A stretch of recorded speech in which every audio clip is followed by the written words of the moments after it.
Assalamualaikum, salam sejahtera. Selamat petang tuan-tuan dan puan-puan yang saya hormati. Baiklah, petang ini kita diberitahu ada beberapa isu yang sedang panas diperkatakan di media sosial.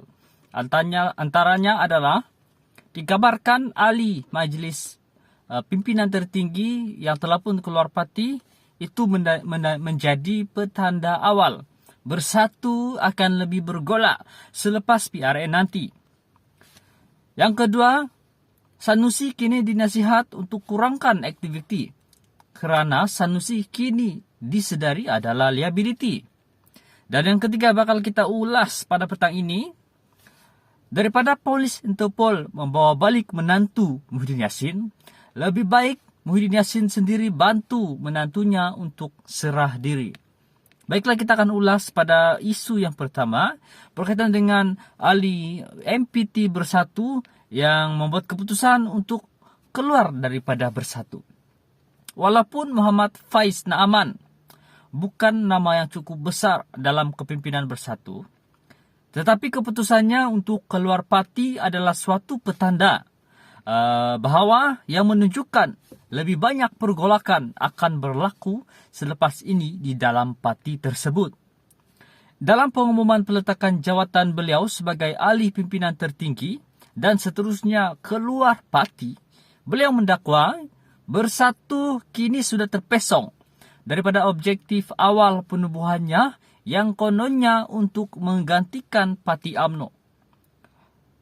Ada beberapa skrip yang sempat direkam oleh wartawan. Bekas ahli MPT Bersatu ini berkata, saya lihat sedikit demi sedikit Bersatu telah terpesong daripada objektif awal penubuhannya yang kononnya mereka kata Bersatu ini ditubuhkan untuk menggantikan UMNO dengan memberi lebih ruang ramai orang muda dan muka baru, terutama yang mempunyai latar belakang bersih, berkelulusan akademik, dihormati dan mereka setia dengan parti dari mula. Bekas ahli MPT Bersatu ini berkata, keputusan kepimpinan parti yang seringkali mengabaikan suara akar umbi, pengasas awal dan teguran jentera bawahan menyebabkan Bersatu telah mengalami kekalahan dalam PRN Melaka dan PRN Johor sebelum ini, kata beliau. Tuan-tuan dan puan-puan yang saya hormati, selain mempertikaikan pemilihan calon pada PRN kali ini, bekas ahli MPT tersebut, Faiz berkata, sejarah kekalahan itu dilihat bakal berulang di 6 negeri. Pilihan raya 6 negeri ini pada 12 Ogos ini, terutamanya tuan-tuan dan puan di Selangor.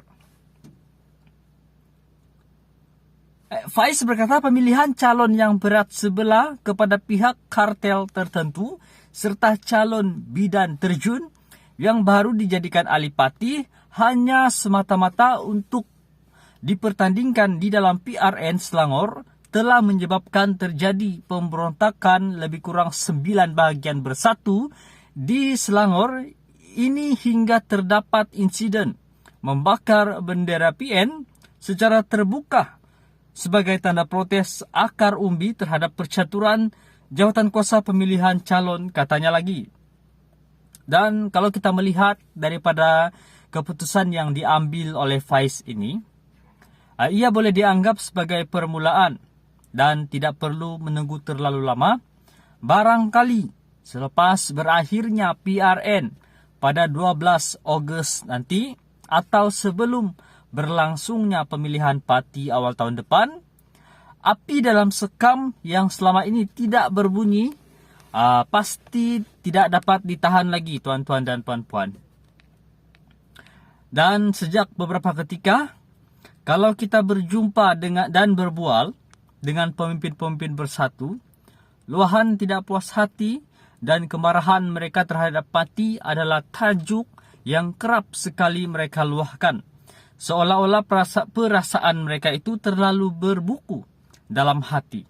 Dan dapat meluahkannya adalah suatu kelegahan buat mereka. Sekurang-kurangnya 2 isu menjadi puncak kepada apa yang berlaku dalam Bersatu ini. Yang pertama, kepimpinan Muhyiddin Yassin yang terlalu ego dan selalu menutup telinga terhadap pandangan atau pendapat orang lain. Muhyiddin dikatakan terkongkong dengan pemikiran 2-3 orang yang dekat dan rapat dengannya saja. Masa beliau menjadi Perdana Menteri, begitulah perangainya. Setelah hilang kuasa pun tetap sama juga. Semasa ada kuasa, bolehlah juga diterima jika... Assalamualaikum, salam sejahtera. Selamat petang tuan-tuan dan puan-puan yang saya hormati.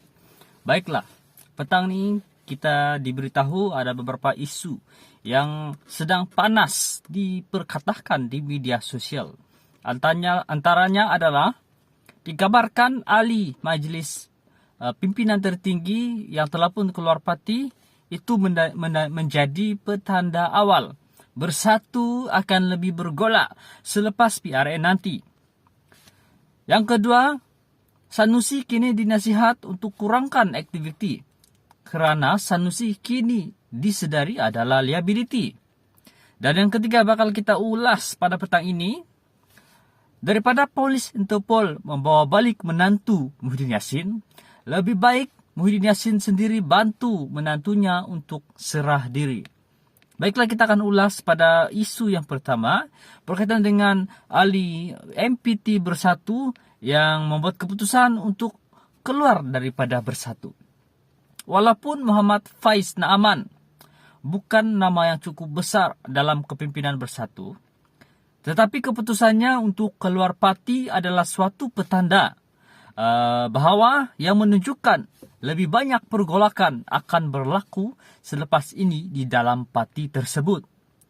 Dalam pengumuman peletakan jawatan beliau sebagai ahli pimpinan tertinggi dan seterusnya keluar parti, beliau mendakwa Bersatu kini sudah terpesong daripada objektif awal penubuhannya yang kononnya untuk menggantikan Parti UMNO. Ada beberapa skrip yang sempat direkam oleh wartawan. Bekas ahli MPT Bersatu ini berkata, saya lihat sedikit demi sedikit Bersatu telah terpesong daripada objektif awal penubuhannya yang kononnya mereka kata Bersatu ini ditubuhkan untuk menggantikan UMNO dengan memberi lebih ruang ramai orang muda dan muka baru, terutama yang mempunyai latar belakang bersih, berkelulusan akademik, dihormati dan mereka setia dengan parti dari mula. Bekas ahli MPT Bersatu ini berkata, keputusan kepimpinan parti yang seringkali mengabaikan suara akar umbi, pengasas awal dan teguran jentera bawahan menyebabkan Bersatu telah mengalami kekalahan dalam PRN Melaka dan PRN Johor sebelum ini, kata beliau. Tuan-tuan dan puan-puan yang saya hormati, selain mempertikaikan pemilihan calon pada PRN kali ini, bekas ahli MPT tersebut, Faiz berkata, sejarah kekalahan itu dilihat bakal berulang di 6 negeri. Pilihan raya 6 negeri ini pada 12 Ogos ini, terutamanya tuan-tuan dan puan di Selangor. Faiz berkata pemilihan calon yang berat sebelah kepada pihak kartel tertentu serta calon bidan terjun yang baru dijadikan ahli parti hanya semata-mata untuk dipertandingkan di dalam PRN Selangor telah menyebabkan terjadi pemberontakan lebih kurang 9 bahagian Bersatu di Selangor ini hingga terdapat insiden membakar bendera PN secara terbuka sebagai tanda protes akar umbi terhadap percaturan jawatan kuasa pemilihan calon, katanya lagi. Dan kalau kita melihat daripada keputusan yang diambil oleh Faiz ini, ia boleh dianggap sebagai permulaan dan tidak perlu menunggu terlalu lama. Barangkali selepas berakhirnya PRN pada 12 Ogos nanti atau sebelum berlangsungnya pemilihan parti awal tahun depan, api dalam sekam yang selama ini tidak berbunyi pasti tidak dapat ditahan lagi, tuan-tuan dan puan-puan. Dan sejak beberapa ketika, kalau kita berjumpa dengan dan berbual dengan pemimpin-pemimpin bersatu, luahan tidak puas hati dan kemarahan mereka terhadap parti adalah tajuk yang kerap sekali mereka luahkan. Seolah-olah perasaan mereka itu terlalu berbuku dalam hati. Dan dapat meluahkannya adalah suatu kelegahan buat mereka. Sekurang-kurangnya 2 isu menjadi puncak kepada apa yang berlaku dalam bersatu ini. Yang pertama, kepimpinan Muhyiddin Yassin yang terlalu ego dan selalu menutup telinga terhadap pandangan atau pendapat orang lain. Muhyiddin dikatakan terkongkong dengan pemikiran 2-3 orang yang dekat dan rapat dengannya saja. Masa beliau menjadi Perdana Menteri, begitulah perangainya. Setelah hilang kuasa pun tetap sama juga. Semasa ada kuasa, bolehlah juga diterima jika